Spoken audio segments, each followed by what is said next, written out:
சஞ்சீவும் அபியும் ரொம்ப பாவம் சீதா. அவங்க 2 பேரும் நம்ம எல்லாரும் குடும்பமா ஒத்துமையா இருக்கணும்னு எதுவுமே வேணான்னு தாலி முதற்கொண்டு கலட்டி கொடுத்துட்டு போயிட்டாங்க. இனிமே அவங்க எங்க தங்குவாங்க, எப்படி சாப்பிடுவாங்க? அதை நினைச்சாலே மனசுக்கு ரொம்ப கஷ்டமா இருக்கு சீதா. நமக்கு சந்தோஷ் பிறந்தப்ப நான் அப்பாவாயிட்டேன்னு சந்தோஷப்பட்டேன். ஆனா சஞ்சீவ் பிறக்கும்போது தான் நான் அப்பாவாவும் அதிர்ஷ்டசாலியாவும் ஆயிட்டேன்னு ரொம்ப சந்தோஷப்பட்டேன். சஞ்சீவோட ராசி என்ன பிசினஸ்ல பெரிய ஆளாக்குச்சு. நான் கோடீஸ்வரன் ஆனேன். அப்ப நான் ஒரு முடிவு பண்ணேன். இனிமே சஞ்சீவ் தான் இந்த வீட்டோட மகாராஜா. அவனுக்கு எந்த குறையும் இருக்கக்கூடாது. அவன் கேட்கறதெல்லாம் அவனுக்கு கிடைக்கணும். சஞ்சீவ் அவன் மனசுக்கு பிடிக்கிற பொண்ணை கல்யாணம் பண்ணிக்கணும். அழகான பிள்ளைங்களை பெத்து சஞ்சீவ் ஒரு சந்தோஷமான வாழ்க்கையை வாழணும்னு நினைச்சேன். ஆனா என் ஆசையெல்லாம் காணல் நீரா போச்சு. சஞ்சீவ் கல்யாணமே சிக்கல்ல தானே நடந்தது. சஞ்சீவ் அபிக்குள்ள சின்ன சின்னதா நிறைய பிரச்சனைகள் வந்தது. அந்த பிரச்சனையெல்லாம் கண்டிப்பா ஒரு நாள் சரியாயிடும். நான் ஆசைப்பட்டபடி சஞ்சீவும் அபியும் சந்தோஷமா வாழ்வாங்கன்னு நினைச்சேன். ஆனா இப்ப நடக்கிற பிரச்சனையெல்லாம் பார்த்தா எனக்கு அந்த நம்பிக்கை சுத்தமா போயிடுச்சு சீதா. ஏங்க இப்படி எல்லாம் பேசுறீங்க? இல்ல சீதா, குழந்தை காணாம போனது, அபி சஞ்சு வீட்டை விட்டு போனது, இது எதுவுமே என்னால தாங்கிக்க முடியல.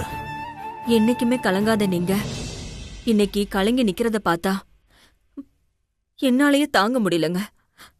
மனசு மட்டும் விட்டுறாதீங்க. ஏங்க, நான் சொல்றத கேளுங்க. நீங்க வேதனைப்படுற அளவுக்கு இங்க எதுவுமே நடக்கல. நடந்தது எல்லாமே நல்லதுக்குன்னு நினைங்க. ஆமாங்க, விடியறதுக்கு முன்னாடிதான் கரும் இருட்டு இருக்கும். சஞ்சீவும் அபியும் இன்னைக்கு இவ்ளோ கஷ்டம் அனுபவிக்கிறாங்கன்னா கூடிய சீக்கிரமே அவங்க வாழ்க்கை ரொம்ப பிரகாசமா மாறப்போகுதுன்னு அர்த்தம். இது இயற்கையோட விதிங்க. எல்லா மகா மனுஷங்களோட வாழ்க்கையிலையும் அப்படிதான் நடந்திருக்கு. மனுஷங்க என்ன, அவதாரம் உருவாகும் போது கூட இதுதாங்க விதி. சஞ்சீவும் அபியும் அவங்களோட வாழ்க்கையில கண்டிப்பா ஜெயிப்பாங்க பாருங்க. அபி சஞ்சீவ கண்டிப்பா ஒரு பெரிய உயரத்துக்கு வளர்த்து கொண்டு போய் நிறுத்துவா. நான் சொல்றது கண்டிப்பா நடக்கும். ஏன்னா அபியும் ஒரு அவதாரங்க. அவதாரி எந்த கஷ்டத்திலையும் ஜெயிப்பா. அவ என்னைக்குமே தோக்க மாட்டா. நான் சொன்னது 100% உண்மைங்க.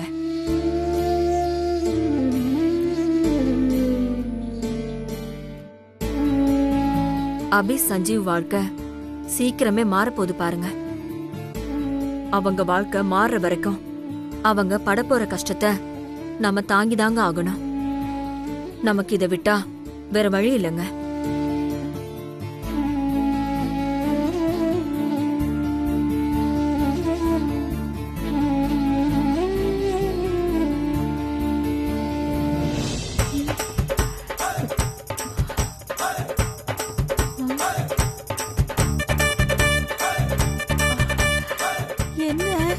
செத்து போன சித்தப்பாலாம் கண்ணுக்கு தெரியறாங்க. ஐயோ சித்தப்பா சித்தப்பா, நான் இது பண்ணல ஸ்ரீஜா தான் பண்ணா எல்லாம் ஸ்ரீஜா தான் பண்ணா, நான் இல்ல. என்ன இது? ஏமலோகம் நம்ம வீடு மாதிரியே இருக்கு. நான் செத்துட்டேனா இல்ல உயிரோட இருக்கேனா? கிள்ளி பாத்துக்க வேண்டியதுதான். நான் சாகலையா?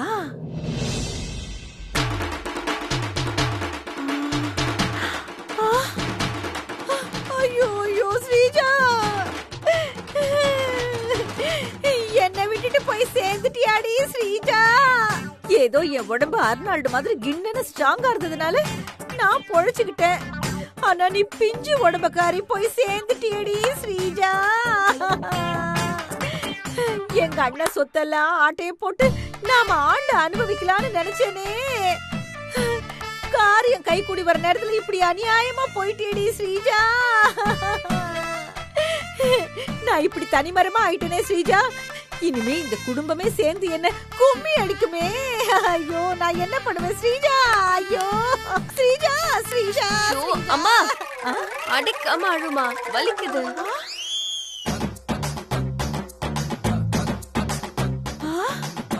ஸ்ரீஜா ஸ்ரீஜா நீ பொழைச்சுக்கிட்டியா? ஆமா, விஷம் கொடுத்தோம் நாம எப்படி பொழைச்சோம்? ஓஹோ, அந்த சந்தோஷ் போனா போகுதுன்னு நம்மள டாக்டர் வச்சு காப்பாத்திருப்பானோ?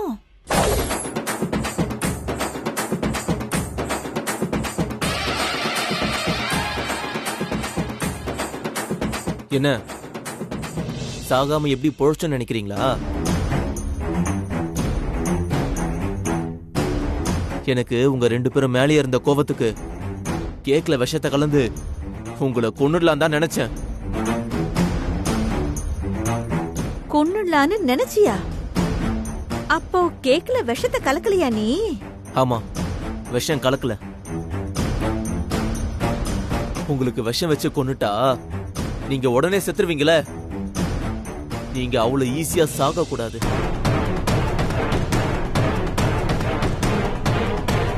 அபிக்கும் சஞ்சீவுக்கும் நீங்க கொடுத்த டார்ச்சருக்கு உங்களை அணுவா சித்திரவதை பண்ணி நான் உங்களை சாவடிக்கிறேன்.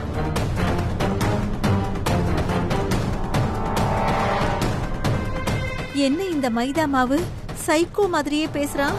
ஒண்ணும் புரியலையே. சஞ்சீவ் அபிய ஏண்டா இந்த வீட்டை விட்டு துரத்தணும்னு நினைச்சு நீங்க ஒவ்வொரு நிமிஷமும் துடிக்கணும், சித்து சித்து பொழைக்கணும். அதான் நான் கேக்ல விஷத்தை கலக்காம மயக்க மருந்த மட்டும் கலந்து கொடுத்தேன். இது ஆரம்பம்தான், போக போக இன்னும் நிறைய இருக்கு. நான் பண்ண போற டார்ச்சரை என்ஜாய் பண்றதுக்கு மனசையும் உடம்பையும் ரெடி பண்ணி வச்சுக்கோங்க.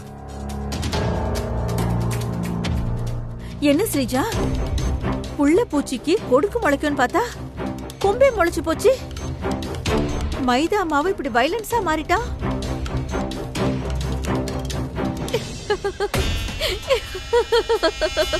என்ன ஸ்ரீஜா சிரிக்கிறா? ஒருவேளை லூஸ் ஆயிட்டாளோ? அம்மா, நாம அபி சஞ்சீவை இந்த வீட்டை விட்டு துரத்துனதுக்கு இந்த சந்தோஷ் இத கூட பண்ணலனா அப்போ சஞ்சீவ் மேல சந்தோஷ் வச்சிருக்க பாசத்துக்கு என்ன அர்த்தம்?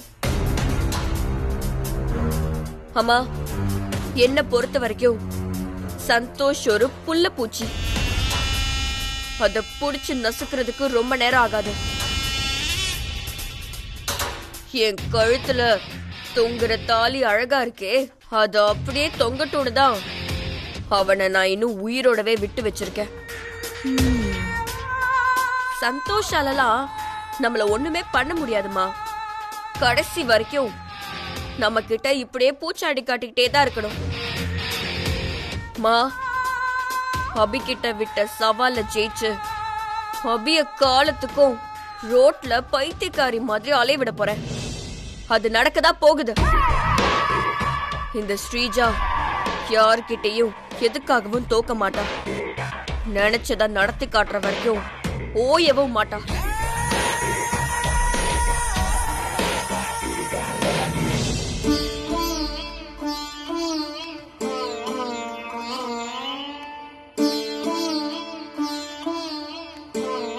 சஞ்சீவ், அந்த வீட்டு வாசல்ல வாடகைக்கு போர்டு போட்டிருக்கு.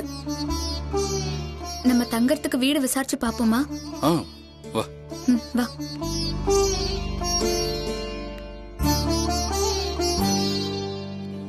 Sir, sir. யாரு?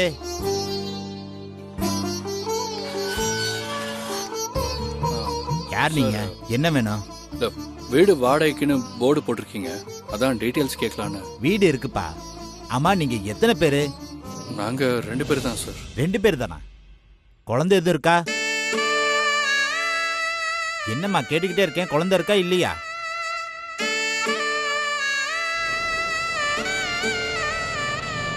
ச்சே, இந்த மங்கா கல்கத்தா போன விஷயம் என்னாச்சுன்னே தெரியலையே.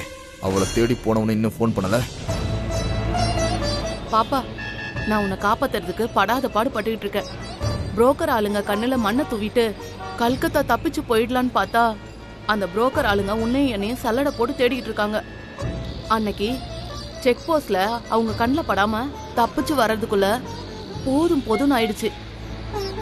இல்லைன்னா அன்னைக்கே தப்பிச்சு நம்ம கல்கத்தா போயிருக்கலாம். அடைக்கலத்துக்கு அந்த கோமதி வீட்டுல தஞ்சம் புகுந்துட்டோம்.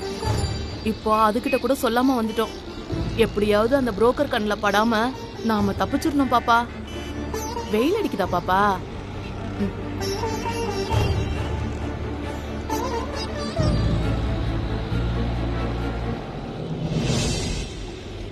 இந்த ஜோகா வேற எத்தனை தடவை ஃபோன் பண்ணாலும் எடுக்க மாட்டேன்றான். அவன்தான் இப்பதான் கூப்பிடுறான். என்னடா ஜெகன், காலையில இருந்து கூப்பிட்டுக்கிட்டே இருக்க, ஏன்டா போன் எடுக்கல? மங்காவை தேடி கல்கத்தா போக சொன்னனே, போனியா? அண்ணே, மங்கா கல்கத்தா போகவே இல்லைண்ணே. சென்னையில தான் எங்கேயோ இருக்கா. என்னடா சொல்ற? ஆமாண்ணே, அன்னைக்கு நைட்டு மங்கா கல்கத்தா போலண்ணே. மங்கா சென்னையில தான் இருக்கானே. மங்காவா?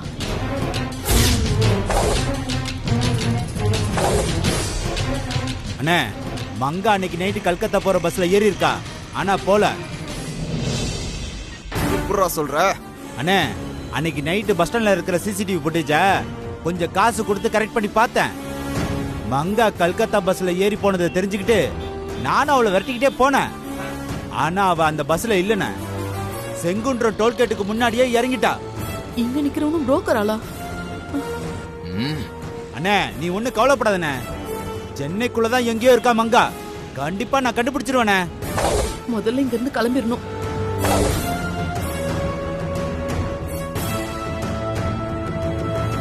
அந்த மங்கா என் ஈகோவை டச் பண்ணிட்டாடா.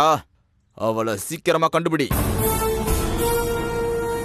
நானே அவளையும் அந்த குழந்தையும் என் கையால கொல்லணும். அதுக்கப்புறம் அதை வச்சு அந்த ஸ்ரீஜா கிட்ட நிறைய பணம் கறக்கணும். சிட்டி ஃபுல்லா நம்ம ஆளுங்க தேடிட்டு இருக்கானுங்க. கவலைப்படாதண்ணே, மங்காவை தூக்கிடலானே.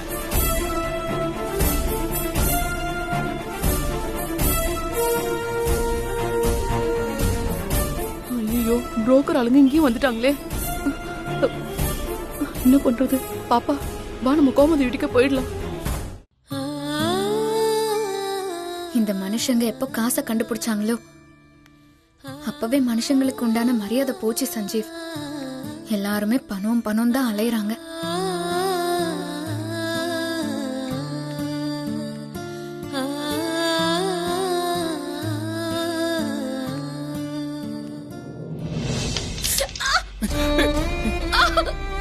என்னாச்சு?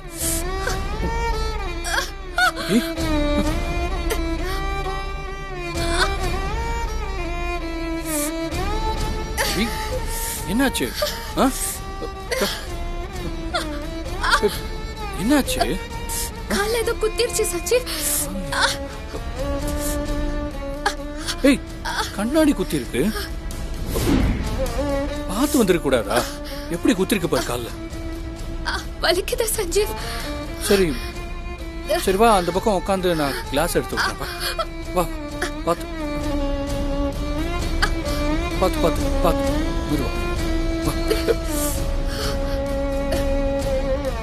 உட்கார். பொறுமையா உட்கார். காலை காட்டு.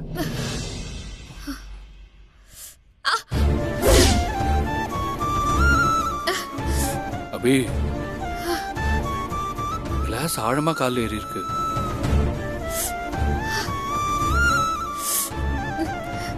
இரு, நான் கிளாஸ் எடுத்து விடுறேன்.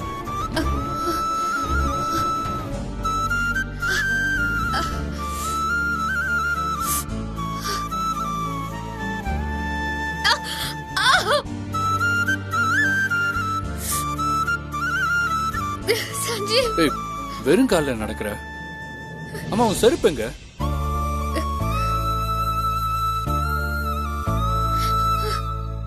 செருப்பு எடுத்துட்டு வானா வேணான்னு சொல்லிட்டு இப்படி வெறும் காலில் நடந்து வந்திருக்க. அதனால தானே இப்ப காலில் கிளாஸ் குத்தி இருக்கு. செருப்பு மட்டும் போட்டிருந்தா இந்த கால்ல கிளாஸ் குத்திருக்காதுல்ல. இரு. சஞ்சீவ் ரொம்ப வலிக்குது சஞ்சீவ். அபி கொஞ்சம் பொறுமையா ரபி, கிளாஸ் மட்டும் எடுத்துறேன். தொட்டாலே வலிக்குது சஞ்சீவ், வேண்டாம் விட்டுரு. அப்படிலாம் சொல்லாத அபி, கிளாஸ் எடுக்கலன்னா செப்டிக் ஆயிடும். எப்படியாவது கிளாஸ் எடுத்து தான் ஆகணும், கொஞ்சம் பொறுத்துக்கோ சரியா?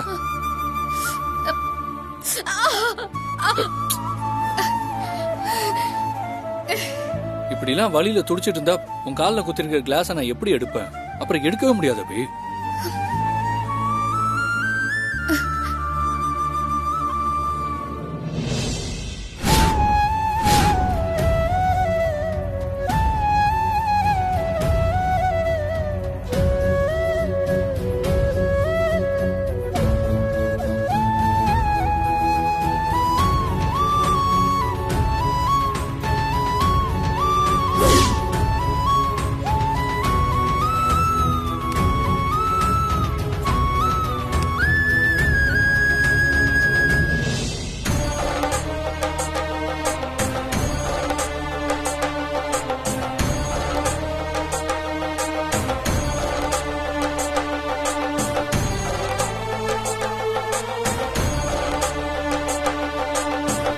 அம்மா தாயே, நான் ஸ்ரீஜா கிட்ட விட்ட சபதத்துல ஒரு போதும் தோக்க கூடாது. நான் தோத்தா அது நீயே தோத்தா மாதிரி.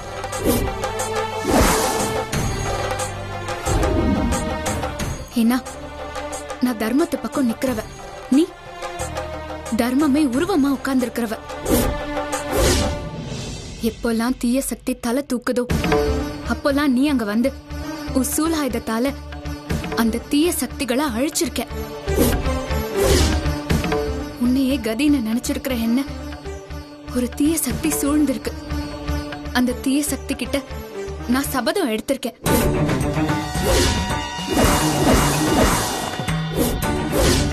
நான் எடுத்த சபதத்துல ஜெயிக்க இப்ப உன் சன்னதியில வச்சு நான் ஒரு முடிவு எடுத்திருக்கேன். எத்தனை துயரம் வந்தாலும், போராட்டம் வந்தாலும், வலி வந்தாலும் ஸ்ரீஜா கிட்ட நான் விட்ட சபதத்துல ஜெயிக்க நான் எடுத்த முடிவுல இருந்து ஒரு அடி பிறளாம பின் வாங்காம அத போராடி ஜெயிக்கிறதுக்கு எனக்கு நீதான் துணையா இருக்கணும்.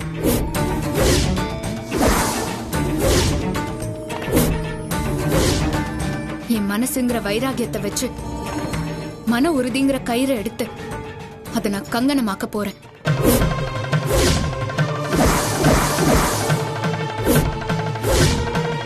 அந்த கங்கணத்துக்கு சாட்சி பஞ்சபூதங்களான வானம், காற்று, நெருப்பு, நீர், நிலம் இதெல்லாமே தான்.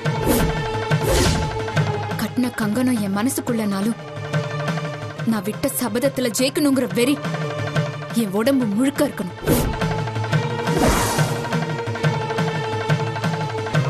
என் சஞ்சீவ் மேல இருக்கிற 10 கோடி கடனை அடைச்சு அவனை காப்பாத்தி சஞ்சீவ் ஏற்கனவே இருந்த நிலைமையை விட 10 மடங்கு உயரத்துக்கு கொண்டு போய் அவனை உட்கார வச்சு காட்டணும். அந்த ஸ்ரீஜா சஞ்சீவ் ஜெயிலுக்கு போவான், நான் பைத்தியம் ஆயிடுவேன்னு சொன்னால அவ முன்னாடி நான் ஜெயிச்சு காட்டணும். அதுக்காக நான் கட்ட போற கங்கணம் என் உடம்பு, மனசு, ரத்தம், சதன்னு ஒவ்வொரு அணுவுக்குள்ளேயும் அது ஆழமா பதியணும். அந்த கங்கணத்துக்கு உன்னோட காப்பு எனக்கு எப்பவுமே பாதுகாப்பா இருக்கணும்.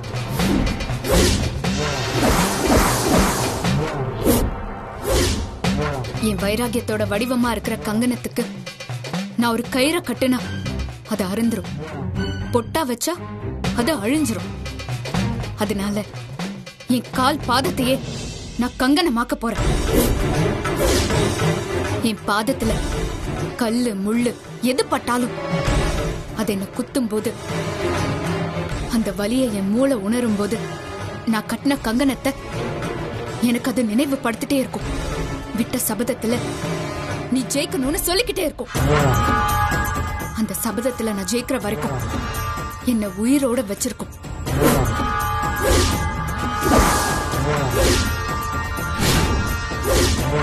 இந்த கங்கணம் உடையாம நான் விட்ட சபதத்துல தோக்காம இருக்க நீதான் எனக்கு கருணை காட்டணும். இல்லனா நீ மத்தவங்களுக்கு கடவுளா இருந்தாலும் என்ன பொறுத்த வரைக்கும் நீ வெறும் கல்லுதான்.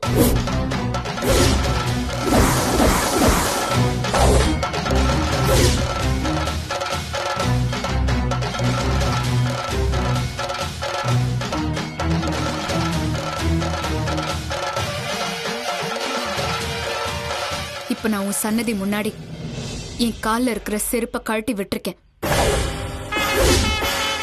இந்த நொடியிலிருந்து நான் எடுத்த சபதத்துல நான் ஜெயிக்கிற வரைக்கும் என்னோட பாதம் செருப்பை தொடாது.